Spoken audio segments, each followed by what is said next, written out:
Hey, what's going on, jumpers? I just got done selling 8 hours of my life for a 24-inch Roku TV. What the hell? I got a Instagram story notification on my phone. What up, dumpsters? Yeah, that's right, we're here at the Chell 2025, baby. Peep the fit, I know it's something nice. I'm not saying this is the event of the year, but if you're not at the Chell, something really bad should happen to you. What the From coast to coast, Canada's forests are burning, producing a cloud of soot so large it covers much of the North American continent. In British Columbia, Donny Creek is the second largest fire in provincial history, covering the equivalent of almost 450,000 football pitches, and still growing. So Elon Musk told Larry Kudlow yesterday that his work in the government has caused him great difficulty in running his businesses. Also in that interview, he referred to the federal spending programs such as Social Security, Medicare, and Medicaid as the areas that need to be eliminated. The way support in entitlement spending, which is all of the, which is most of the federal spending is entitlements. I don't think you're melodramatic. That's the big one to eliminate. Because that's the sort of $500 billion, maybe $700 billion a year. Why are the 20 million people in the limit who are it is definitely dead marked as alive in the Social Security database of humanity and civilization? Take a drive down Los Angeles' Skid Row, filled with tents, people, and growing frustration. If I can get back into another residence, then I won't make the same mistakes I made before. According to new federal data, a record number of people are now unhoused, more than 653,000, a 12% population increase since last year. Everybody knows the first female astronaut. And no, it was not Valentina Vereshkova. That's Russian propaganda. It was Katy Perry. About 2 weeks ago, Katy Perry risked her life, put everything on the line so that she could get pretty close to the edge of the atmosphere for about 11 minutes, and we gained so much from this trip. Ever heard of cancer? It's not solved, but Katy Perry feels more connected to the earth and to love. I feel super connected to love. Millions of dollars could feed hundreds of children around the globe, not even just in the country, I'm talking worldwide. Incredible impact. But those losers don't need it. We need to send the Eye of the Tiger to space. So connected to love. Well, again, okay, so it's not really space. However, for some reason, people aren't taking too kindly to it. A lot of people are sending hate Katie's way, saying, "How dare you?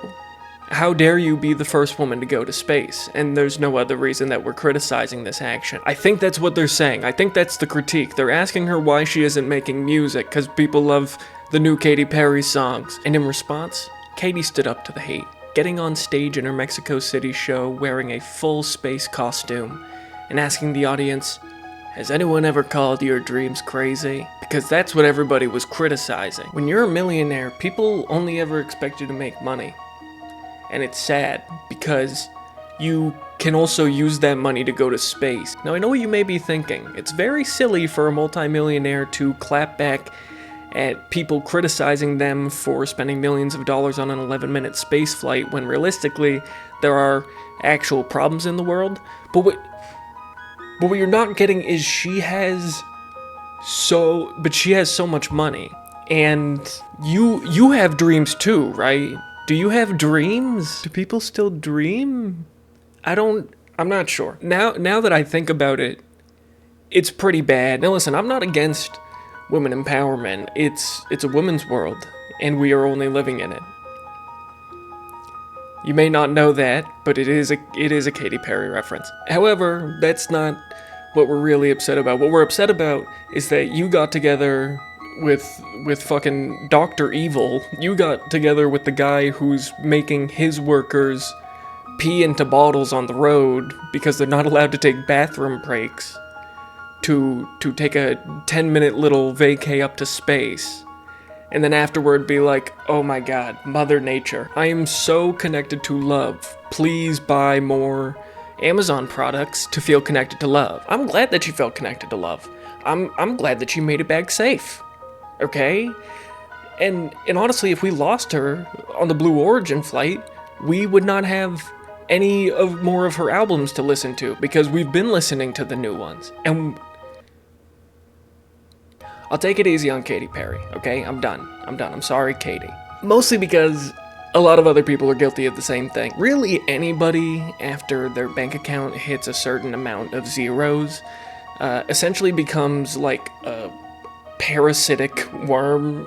I have a worm in my brain. It's like they're in a Ratatouille situation, and their $10 millionth crawls up from their wallet and gets onto their head and just like drags them around. This way, Chris Evans, you need to do an ad for the United States military. Whoa. Okay, Elon, now we're gonna jump really high. Giddy up, yes, good, Elon. But seriously, thanks to the internet, we just get to follow these people's lives so closely, which is the best way to spend your time. And thanks to the culture of the internet, we just egg these people on to speak as much as possible. You need to be on TikTok. You need to be on Instagram Reels.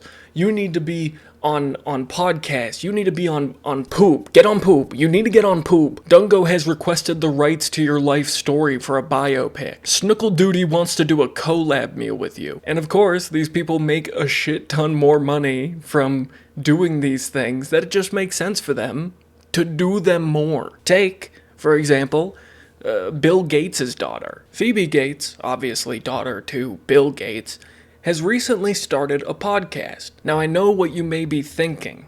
Really? You are the daughter of multi-billionaire Bill Gates, who made the fucking computer? She's doing a podcast. Okay.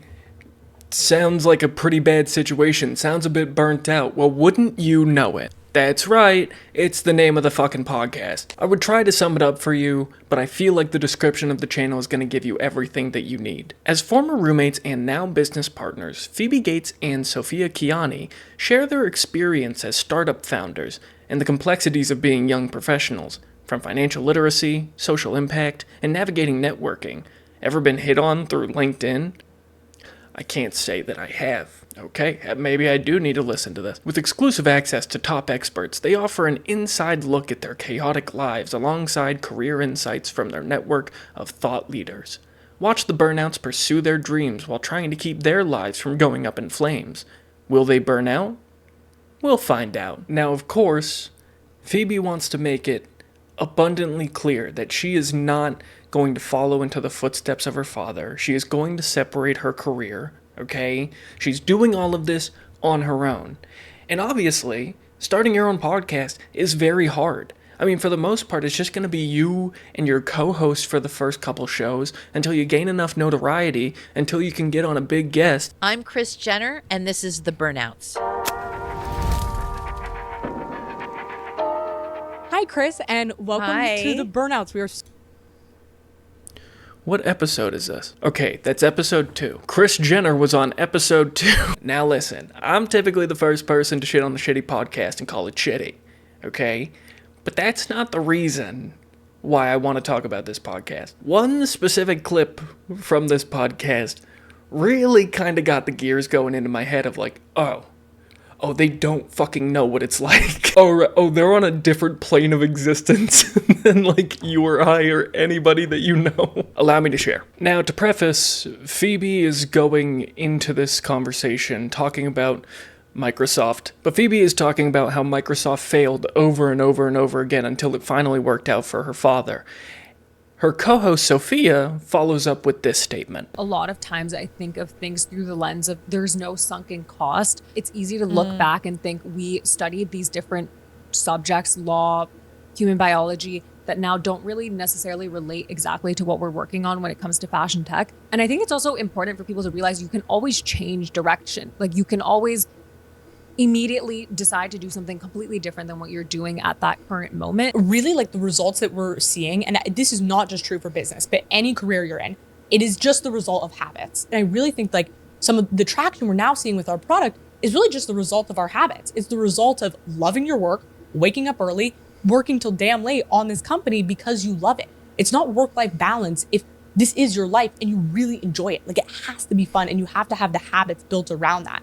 And being able to control like the mammalian part of your brain that wants to stay in bed, that wants to do this, to actually be like, no, I don't want to eat, but I need to go eat lunch because I need to be productive this afternoon because I need to move this thing forward. Now listen, I do agree that it's good to build good habits. You should build good habits. You should try your best to do all the good habits, right? However, the notion that you can just stop at a moment's notice and go, I don't want my life to be this anymore, I want it to be that, is insane. Take, for example, myself. I got a 4-year degree in sociology, okay? And I loved my degree. I love sociology. It was my favorite subject to learn. I learned so much, and I do plan on doing more with it in the future. However, there are some days where I'm driving my car, just on my way, and I go, God, I could probably be a doctor if I really wanted to. I could be doing surgery right now. I mean, I could totally crack a rib, like, very easily with a tiny hammer. My God, what is it? Oh, it's a raccoon. Okay, it's a raccoon. I could save his life. But the reality is, I just got 4 years of my life tied up in sociology, and I plan to carry on this route because it is financially insane for me to go, well, let me go and do, whatever degree I need to get into med school and finish med school, and then I can be a doctor. There are people who decided to be doctors at 18, and they're finishing the schooling, and still 10, 15 years later are still struggling to pay off the loans. And I feel like I'm still pretty decently off. I'm not rich, but I'm also not scrapping together for meals every week. I'm not facing food insecurity. I have health insurance. I have a car. And I know if you were to present the statement to these people, they would probably go, well, I understand. Like, obviously I didn't mean those people. But the point is, they're still projecting this mentality. There's no challenges being met to this idea. And they take that idea of, you can just turn your life around. Just turn your life around. And they go deeper on it by saying it's a mindset thing. You just gotta have the mindset. There are so many people out there with a mindset so much stronger than mine, okay? The only reason I make the money I do at my current job is because I happen to get a 4-year degree from a cheaper institution. That's it. I had parents who were working and making good money. My dad was a laborer, so hey, he worked for what he got. My mom was a teacher. Like, they did everything they could to make mine and my siblings' dreams a reality. However, I'm on my own now. I cannot turn around at the drop of a hair and just, and on mindset alone, make reality different. Now, of course, as Stanford graduates, who apparently did schooling in completely different disciplines, and then decided to do a whole new thing because however you got the money. Well, it wasn't from our parents. It was from investors who really want to get in good with our parents. It's the lack of recognition that just reads as like, dude, of course. Of course you think that. Like, of course, if you come from these insane predetermined circumstances, you're not going to understand how difficult it is to change a path. You probably don't have experience working through high school. And for some people, they really want to cosplay as if they did. A little over a year ago, the Damelio struck a deal with Walmart and started to sell their Be Happy snacks in stores. And so as a silly little advertisement, Charli and Dixie went out to a store and made this TikTok.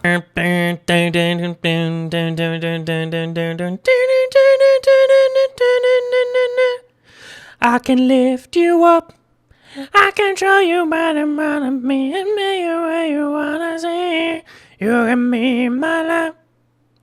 Even though it's not the same inside, I know that we'll be safe inside. Now, first of all, the Damelios probably don't even fucking shop at Walmart. The Damelios probably drop off their fucking dumb shit in a Walmart parking lot for them to sell. Okay? That's where their relationship lies with Walmart. Obviously, it was just a silly little video. It's for the ad. It was going along with the trend.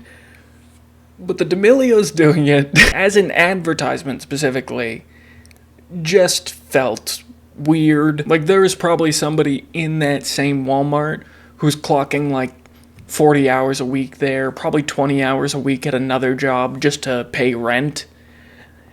And so happily putting up your Be Happy snacks that are going to sell and make you bajillions while you literally don't do anything else about the company is just somebody on the PR team has to take a step back and really think before they put these things out. I honestly felt the same about that whole Undercover Boss show. They send in like Joe McDonald down to the McDonald's store and he cooks up fries for like one day and he's like, this is fucking really hard. We're gonna give you a 1 week vacation across town. Like, dude. Maybe raise the wages. It was always insane to me when they like zoned in on one worker and they were like, we're giving you a $5,000 bonus to take care of your medical expenses. One of the things I don't know if you're aware of we have in our company is called a mentorship program. I would be privileged and honored if you would allow me to be your mentor. And to get a franchise does require money. There are fees involved, there's startup costs. When the time comes and you're qualified and you're ready to start that process, you can count on the first $25,000 coming from me.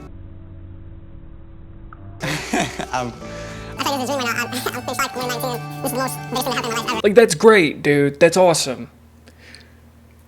But you're not getting it. $5,000 in 2008 was probably great. But if my CEO came to me now and was like, we see how much you've been struggling. We know that your mother is in the hospital right now being operated on. You have to work this shift. You can't even be there for her. And we sympathize with that. So we're going to be giving you a $5,000 bonus. A $5,000 bonus to help with medical expenses. I would shoot myself in front of him. It's the same way that I think Mr. Beast's content falls flat now. To where he gives things away to people and he's like, I'm literally doing charity. Why is everybody upset with me? And it's like, dude, because you're riding Elon's dick. He recognizes that there's inequality. He talks about it all the time. He's like, it's so sad that we don't have things in place to fix this. But then immediately is like, but I kind of fuck with the guys making it happen though. He doesn't exactly have the backbone that comes with being some sort of savior, messiah, angel donor. But I have a whole video on Mr. Beast. So I won't talk about him anymore. You can watch it, okay? If you must. Guys, seriously, don't watch the video. Or do. I'd like to talk about another influencer who fronts as being this amazing guy, but in reality is a piece of shit. And okay, hold on, I got another Instagram story. Ta! What's going on, dumpers? Yeah, that's right. Just got done cheating on the pregnant wife, so you know what that means. Podcast time. And listen, man, if you're not gambling right now, you are falling behind. I am making millions of dollars, and it has nothing to do with the sponsorship. I just put a $300 bet on whether or not LeBron James was going to toot during this next game. That's right. I'm gonna be paid out $1,500 if LeBron lets out a sweet little squeak. Link in bio, use the promo code, and gamble your life savings if you want to cheat on your pregnant wife. That's not right. You can't do that. Yeah, so the fucking weird looking guy. This is Dave Portnoy, okay? Dave Portnoy was a famed figure throughout my upbringing in the beautiful region of New England, America. Dave Portnoy started Barstool Sports. Barstool Sports was always about just living it up with your bros and being for the boys, okay, for the boys, right? And they would always post these hot college chicks all over their socials, and it was always about drinking beer and being fucking cool. And it sounds really cool, right? Like, it sounds like it's supposed to be the cool thing until you realize that the company is headed by a 50-year-old. Dave Portnoy to college culture is like the high school quarterback that graduated 10 years ago that can't stop coming to games. Yeah, I get it, dude. I get it. You threw 3 touchdowns in your final game and you tore your Achilles. That's why you didn't do well in college. I know. Dude, no, it was probably sick as fuck, all the parties that you went to, dude. And oh my god, that crazy night that you don't stop talking about, you kept drinking the beers. Yes, the beers. That's awesome. You said you had 2 kids. Luckily, Dave Portnoy has none that we know of. But I feel like the second he does, he's punching that kid in the head. I'm not saying that's a fact, so you can't sue me, which I know this guy likes to do to people. But my feelings tell me, okay? I'm all feelings, no facts guy, okay? I hate numbers, but if I had to estimate, I would say 67% chance of punching his idiot son in the back of the head. Now here's a clip of Dave Portnoy talking about the blame game when it comes to personal failures, and how not taking accountability of your own life is just showing how you're a loser. Today, the world wants to blame and shame and guilt and fear everything all the time. We would never teach our kids that. We would never say, this is how you're going to get through life the best. You're going to blame everyone when things don't go right. Barstool Sports founder Dave Portnoy is here to react. You love Tom Brady, but do you love him more after that statement, Dave? Makes perfect sense. And it's probably a trait that most successful people share. And I think it's also something that we see a lot with people who aren't as successful maybe as they'd like to be, just blaming everybody else for, why they're not successful. So I agree wholeheartedly with the quote. Like, for me personally with Barstool, we're where we are because we worked harder. I didn't care about anybody else. We kept our head down. We're funnier, smarter, outworked our competition. And now everybody looks for excuses and blah, blah, blah, the name game. Just worry about yourself. Now that all probably seems really cool, you know what I mean? Dave Portnoy is a go-getter. He built this stuff from the ground up. I mean, really, Barstool Sports is the cutting edge of entertainment. That's why, to get ahead of the competition, instead of profiting off of their own content, they're mostly making a name for themselves by reposting popular content that they see online. It's actually a very good business model. If you just go out and find already very popular clips and DM the person and say, hey, can I use this without paying you? And then they say no, and then you still post it, and you make all the money from that, and then you pool that into making podcasts for your college burnout buddies that end up just being shitboxes at the end of the day. And by doing that, you end up selling ads to things like DraftKings, which then lead your viewers to gambling addictions.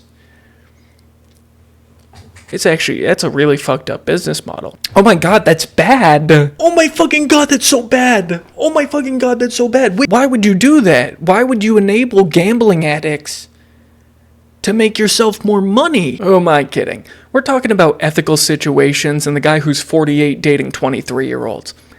Let's okay, cat's out of the bag. Cat's out of the bag. The guy's really shitty. But honestly, what's worse than him is those fucking blamers, am I right? Seriously, if you spent half as much time being online as you did actually working a job, you would probably only want to kill yourself 23% more, okay?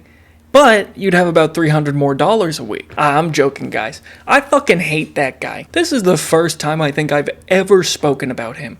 On Twitter, on my live streams, twitch.tv/JustChump, or my YouTube videos. I think this is the first time I've ever brought this guy up. But I have an undying hatred for Dave Portnoy. Honest to God. My dream Titan Submersible rotation, Dave Portnoy is all 5 passengers. Right, the Titan Submersible, let's talk about it. Have you ever had so much money that you wanted to die? Seriously, maybe one of my top 10 things about rich people is that they put themselves in situations to die very quickly. I'm not, it's not illegal to say that. It's not illegal, you can't arrest me for saying that. But isn't it kind of funny? You have multiple millionaires, they're gathering themselves in the room, they're like, what can we do this weekend? Oh, I have an idea. Let's go into the really shittily made submarine and go as far down into the ocean as we can go and then implode. I'm in the corner of the room like, I was thinking D&B's, just some Dave & Buster's. I heard they got new skee-ball machines. I want to see the new skee-ball machines. Do we, have to see the Titanic, though? Can we do... I want to do the skee-ball machine. And the amount of people after the fact that were crying, oh, woe is them. How dare you not have empathy for these people? How dare you know, these are people. This was somebody's child. It's their first time living too.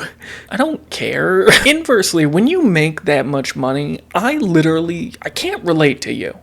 Okay? Just the same as you can't relate to me. I have no idea what it's like to have $1 million. Never mind multi-millions. Never mind billions.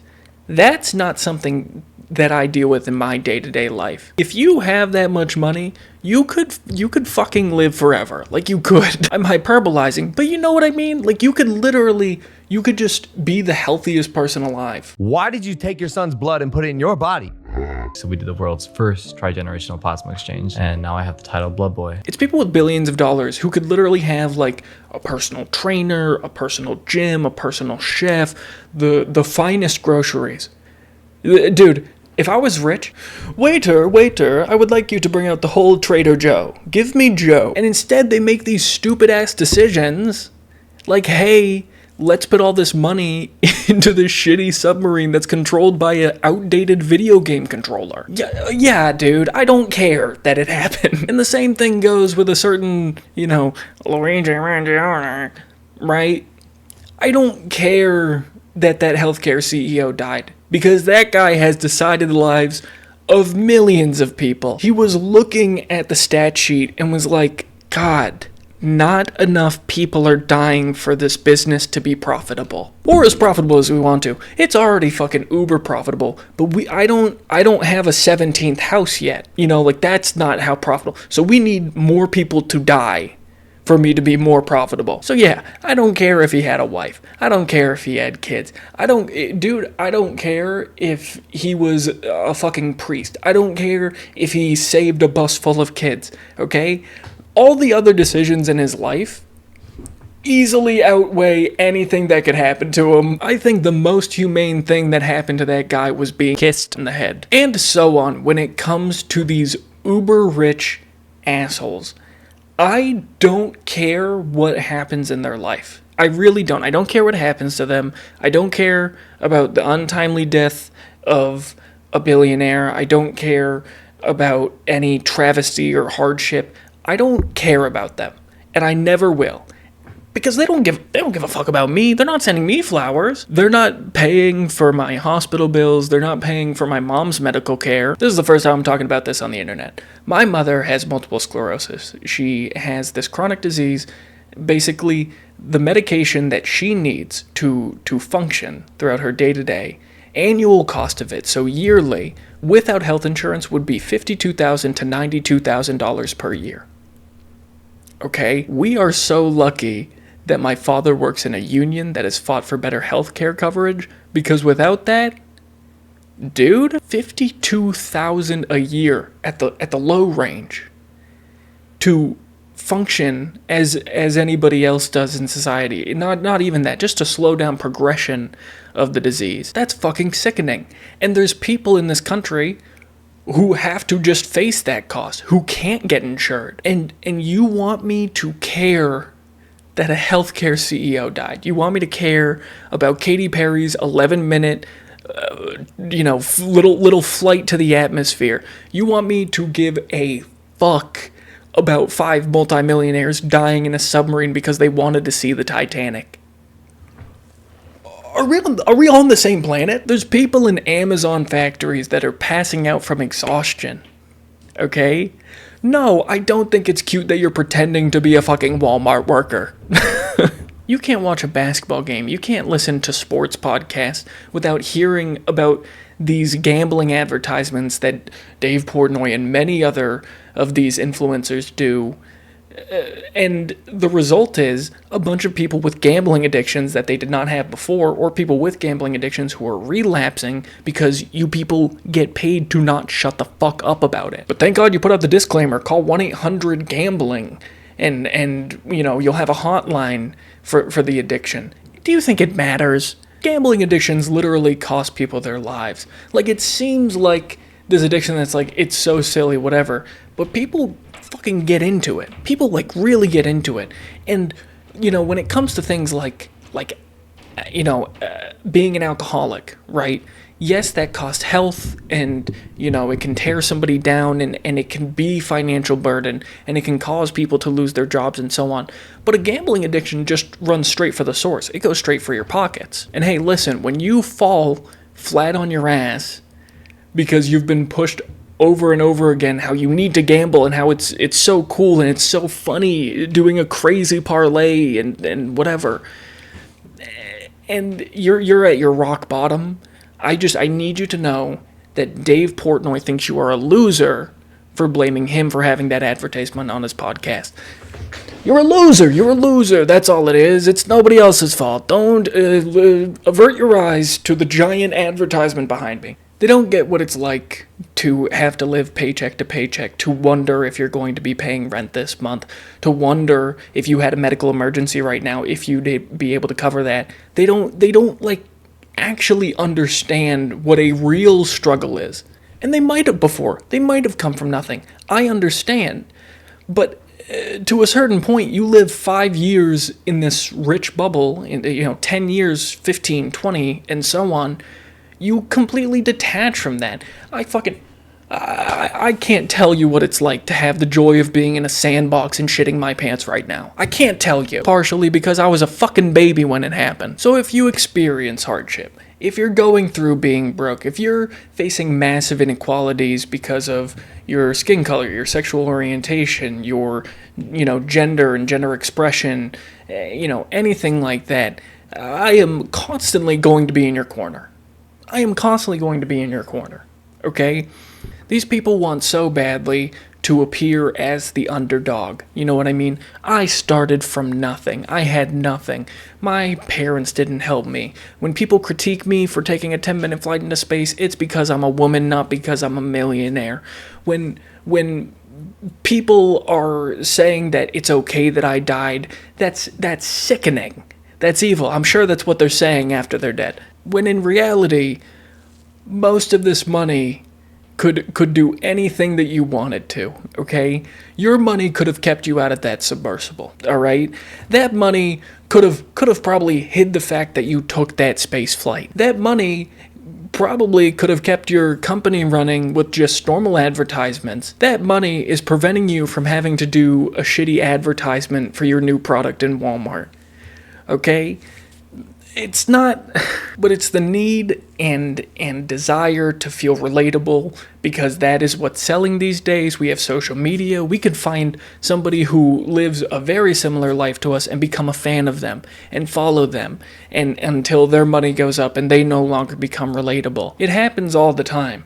The people keep going up and up and up until the bubble pops, and then suddenly one day it's like, oh my God, I hate everything about them. And I don't think that's necessarily because that's the person that they were at the start. The same way I like some of the early Katy Perry songs.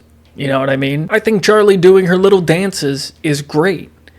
I think not well about any of the Titan Submersible guys, but essentially money acts as a protective shield to having to think about hardship, to having to think about people struggling and how your money could help people, because realistically, you're just doing what's best for you. You're focusing on yourself, which is great, I guess, for you. But don't be surprised when you're, on stage singing Imagine with 20 other millionaires and people come at you with fucking pitchforks. Do you remember the Imagine video? Do you remember? We were all in a pandemic, and it was people with full-on, orchards in their backyard saying, you know what? We're both going through the same exact struggle, and we're gonna sing this for you. And I actually, hold on. It's another Instagram story.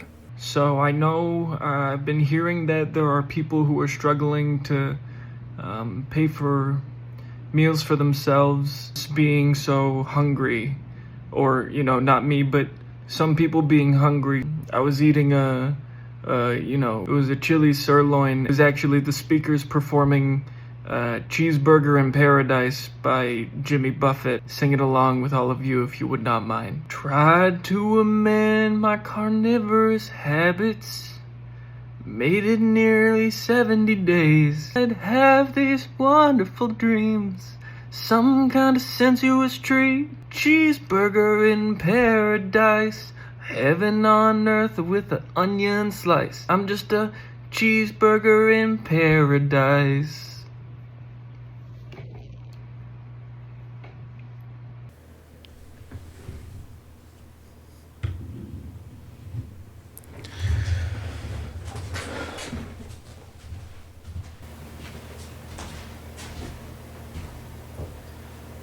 Hey. What up? What up?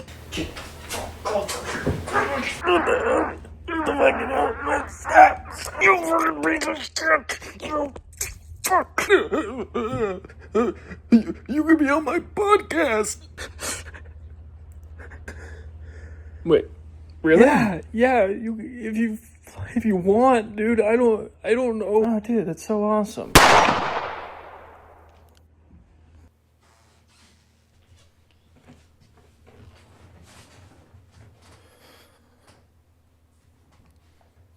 Thank you for watching another Just Jump YouTube video. I hope you guys enjoyed it. Yet another release of frustration, but this one hopefully a bit more passionate. As a joke about a comment that somebody said about me not being passionate. I did it for you, Ruby. I jest. But seriously, thank you for watching the video. If you want to follow me elsewhere, I am on a little app known as X, the Everything app. You can follow me on there. I'm also on Twitch. I stream 3 times a week, Sunday, Monday, Wednesday at 8 p.m. EST, twitch.tv/JustChump. Subscribe to the channel if you want to see more videos like this or more videos not like this. I have a video planned very soon that might be a little fun video, so stay tuned for that. Hit the bell if you're a pretty little cow. I don't know what people are saying in these days. Dry hump the subscribe button. Okay. I don't think anybody said that. I don't think anybody said that before. I'm the biggest loser. You don't think I'm the biggest loser, do you? I'll be back again soon. I have more things to say. I'm like in the gold rush of Just Jump video ideas, so stay tuned for more. But yeah, take care of yourselves. I hope that you all stay safe. But that is all I got right now. Again, thank you for watching, and I'll see you guys later. Bye! Streaming for too many hours. Damn, I gotta take a shower. Damn, I gotta take a shower. Damn, I gotta take a shower. The shit is slapping like the mountains. Check, full, I'm just steady chowing. Drivers get the buckets out. It's about to get wet like a